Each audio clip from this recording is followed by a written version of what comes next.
Hello guys, good morning to all of you. Today discuss about a new topic, acid, base and salt. So today going to start now that topic is acid, base and salt. First of all I say that जो सबसे पहले पढ़ेंगे हम लोग acid base and salt के बारे में जानेंगे, ठीक है। तो पहले जो एसिड बेस एंड साल्ट के फिजिकल प्रॉपर्टी के बारे में हम जान लेते हैं, ठीक है, एंड केमिकल प्रॉपर्टी को भी पढ़ेंगे साथ में, ठीक है। तो सबसे पहले जो हम पढ़ने वाले हैं एसिड के बारे में, ठीक है। एसिड का जो ये होता है सोड इन टेस्ट, ये क्या हो गया, ये फिजिकल प्रॉपर्टी है, खट्टा, सोड मतलब खट्टा होता है, ठीक है। तो change the blue litmus to red, ये क्या करता है, ब्लू लिटमस पेपर को रेड में कन्वर्ट कर देता है एसिड। कौन करता है, एसिड। जैसे एग्जांपल हम लोग ले सकते हैं hydrochloric acid HCl, sulphuric acid H2SO4, nitric acid HNO3, ठीक है। एसिटिक एसिड CH3COOH जिसको बोलते, ठीक है। अब जैसे हम बेस में ले सकते हैं, बेस के बारे में अगर जानेंगे तो बेस बीटर इन टेस्ट होता है, ठीक है। Change red litmus to blue, और ये क्या ब्लू को रेड करता था और ये रेड को ब्लू करेगा लिटमस पेपर, ठीक है। एग्जांपल जैसे सोडियम हाइड्रोक्साइड, ठीक है, पोटासियम हाइड्रोक्साइड, ठीक है, calcium hydroxide, potassium hydroxide KOH। इसका एक प्रॉपर्टी भी है, अगर इसको किसी चीज़ में अगर पैक करके रख दिया तो ये कार्बन को एब्जॉर्ब कर लेगा, कार्बन डाइऑक्साइड को, ठीक है।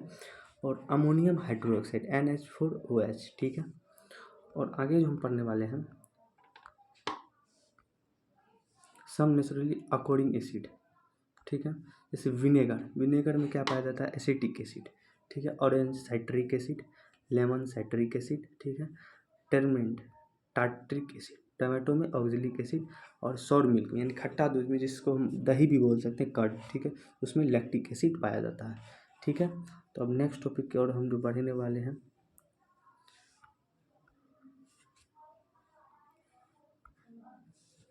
अब हमारा जो है यहाँ पे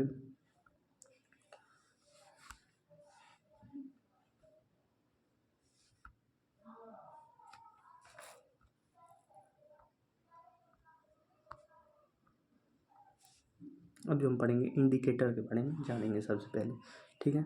तो इंडिकेटर क्या होता है हम सबसे पहले इसके बारे में जानेंगे। जैसे अगर इंडिकेटर तो एक तो लिटमस पेपर हो सकता है, ठीक है, जो किसी प्लांट से आता है, बनता है उसका, ठीक है, तो उसी को लिटमस पेपर भी बोलते हैं, ठीक है। तो यहाँ पे ब्लू लिटमस सॉल्यूशन, अब यहाँ इंडिकेट करेगा blue litmus solution with acid, अगर एसिड के साथ है तो टू रेड, ठीक है, विद बेस के साथ है तो no change blue litmus paper का, ठीक है। और रेड लिटमस पेपर क्या करेगा, एसिड के साथ कोई भी चेंज नहीं होगा, लेकिन बेस के साथ क्या होगा, चेंज होगा, ऑक्यूरिंग चेंज होगा। और टर्मरिक के साथ, टर्मरिक एसिडिक नहीं होता, वह बेसिक होता है, तो इसके साथ टू रेड कर देगा, ठीक है। मिथाइल ऑरेंज क्या होता है, तो विद एसिड के साथ टू रेड, ठीक है, और ये टू येलो, इसको क्या कर देगा, बेस के साथ येलो कर देगा, ठीक है। फेनोल्फिन नो चेंज, इसका फेनोल्फिन नो चेंज, फेनोल्फिन इसका कोई असर नहीं होगा एसिड का। और बेस पे फेनोल्फिन टू पिंक, इसको क्या कर देगा, पिंक कर देगा, ठीक है। तो अब जो हम जानेंगे नीचे में डाइल्यूट एसिड क्या होता है। डाइल्यूट एसिड का मतलब एक तो कहना होगा contains only small amounts of acid on a large amount of water.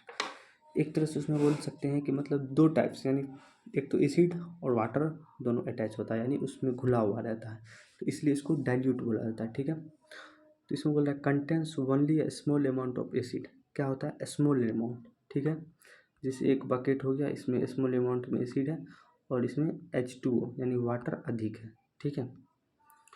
तो अब यहाँ पे बोल रहा है कंसनट्रेटेड एसिड क्या होता है। कंसनट्रेटेड एसिड का कहने से मतलब होता है उसमें एसिड की जो अमाउंट होता है वो ज़्यादा होता है, क्या होता है, एसिड का अमाउंट ज़्यादा होगा।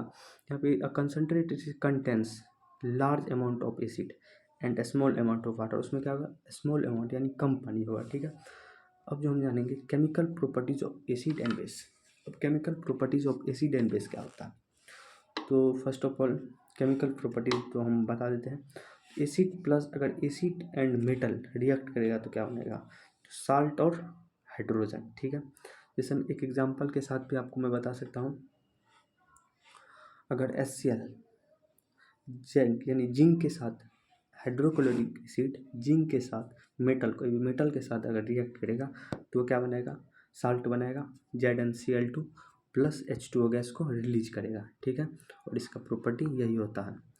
और HNO3, ठीक है। HNO3 और जिंक रिएक्ट करेगा तो ZnNO3 का होल 2 प्लस H2O इसमें भी रिलीज होगा, ठीक है। अब हम जानेंगे न्यूट्रलाइजेशन रिएक्शन क्या होता है। तो न्यूट्रलाइजेशन रिएक्शन क्या होता है, सबसे पहले इस टॉपिक के बारे में जानेंगे। Neutralisation reaction take place when the effect of bases is nullified by an acid and vice versa to give salt and water. अगर कोई भी एसिड एंड बेस रिएक्ट करेगा तो उसमें क्या बनेगा, साल्ट एंड वाटर फॉर्मेशन होगा, ठीक है। फर्स्ट ऑफ ऑल यही बात होगा। और reaction of metal oxide with acid, अगर मेटल ऑक्साइड और एसिड का रिएक्शन होगा तो उसमें साल्ट एंड वाटर बनेगा। जैसे अगर copper oxide plus hydrochloric acid को ले दिया जाता है, ठीक है। ऑक्साइड के साथ अगर एसिड को रिएक्ट करवाया जाएगा तो क्या होगा, कॉपर क्लोराइड ये बन जाएगा, ठीक है। CuCl2 प्लस H2 इसका वाटर का फॉर्मेशन होगा, यानी CuCl2 क्या हो गया, साल्ट हो गया, ठीक है। और H2O वाटर हो गया, यानी साल्ट एंड वाटर का फॉर्मेशन होगा, ठीक है। अब जो नेक्स्ट टॉपिक हम लोग पढ़ने वाले हैं वो क्या है, इम्पोर्टेंस ऑफ pH। क्या पढ़ने वाले हैं, इम्पोर्टेंस ऑफ pH। तो इम्पोर्टेंस ऑफ pH क्या होता है, pH का मतलब जानते हैं, पोटेंशियल ऑफ हाइड्रोजन, ठीक है। ये एक स्केल होता है, एसिडिटी एंड बेसिसिटी, यानी एसिड की मात्रा और बेस की मात्रा, यानी amount of acid and base की मेजरमेंट करने के लिए होता है, ठीक है। तो सबसे पहले इसके बारे में हम डिफाइन करके इसके डिस्क्राइब करके जानते हैं। तो दिया हुआ जो पहला टॉपिक स्क्रीन पे हमारा, importance of pH in our digestive system. PH का इंपॉर्टेंस कहाँ होता है, हमारे डाइजेस्टिव सिस्टम में भी होता है, पाचन तंत्र जिसको बोलते हैं। PH level of our body regulates our digestive system. In case of injection our stomach produce acid.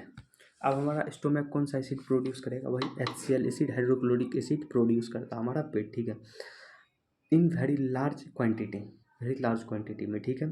Because of which we feel pain and irritation in our stomach. इसके कारण हमारे पेट में क्या होता है, स्टोमक में इरिटेशन होता है और पेन भी होता है, कभी कभी दर्द होता है, ठीक है। To get relief from this pain antacid, यानी इसके एंटा एसिड, जैसे इनोविलो हम लोग पी लेते हैं, इनो सब वही हुआ, क्या हो गया, एंटा एसिड हो गया, ठीक है। आर यूज्ड, इसके बदले में हम लोग यूज करते हैं।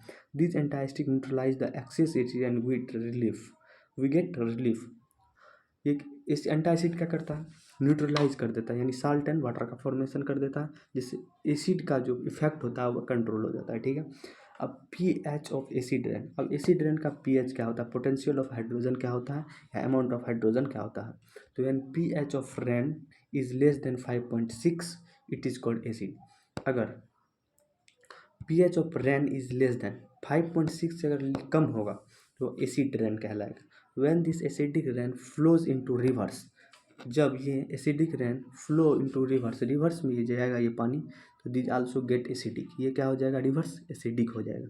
विच cause a threat to survival of aquatic life. उसमें यानी एक्वाटिक लाइफ, नदी वगैरह सब में जितने भी मछली होते हैं, ऑर्गेनिज्म, एक्वाटिक ऑर्गेनिज्म जो होते हैं उन पे इफेक्ट पड़ेगा, ठीक है। वो सर्वाइवल उसमें नहीं कर पाएंगे। अब जो नेक्स्ट टॉपिक हमारा, pH ऑफ सॉइल। सॉइल का pH कितना होता है। तो plant require a specific range of pH। Plant को क्या होता है, ग्रो करने के लिए एक स्पेसिफिक pH का जरूरी होता है, ठीक है।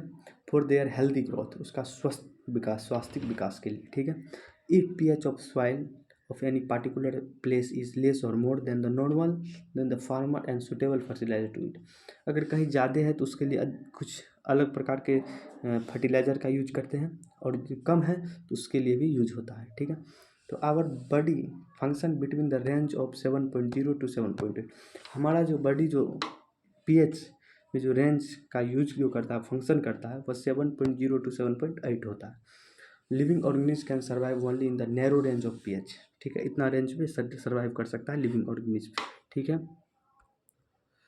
अब जो हम लोग दांत के बारे में जानेंगे, tooth decay and pH। Tooth decay क्यों होता है, उसमें एक प्लेक्यू बीमारी नाम होता है, वह भी होता है दांत में। तो bacteria present in the mouth produce acid. हमारे दांतों में जो बैक्टीरिया होते हैं वो एक एसिड प्रोड्यूस करते हैं, ठीक है।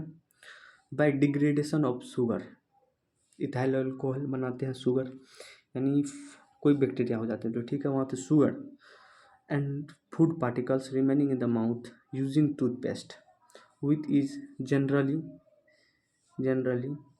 Basic can neutralize the excess acid and prevent tooth decay. जब हमारे दांत में यानी कोई भी शुगर फूड यानी फूड पार्टिकल्स रिमेनिंग बच जाता है तो हम लोग यूजिंग क्या करते हैं, टूथपेस्ट, जो कि क्या होता है, बेसिक होता है। वो यानी जो बैक्टीरिया होता है अगर एसिड छोड़ता है तो उसके एसिड को क्या करता है, ये न्यूट्रलाइज कर देता है बेस ब्रश करने के बाद। तो इसीलिए हम लोग ब्रश करते हैं। अब जो मिलेंगे हम लोग नेक्स्ट टॉपिक में मिलेंगे, वो सेकंड वीडियो आएगा। सेकंड वीडियो में हम इससे आगे बात करेंगे, ठीक है। अभी तक के लिए बाय, ठीक है। अच्छा लगा वीडियो तो लाइक शेयर एंड सब्सक्राइब जरूर करें, ठीक है। और मन लगाकर पढ़ने का कोशिश करें।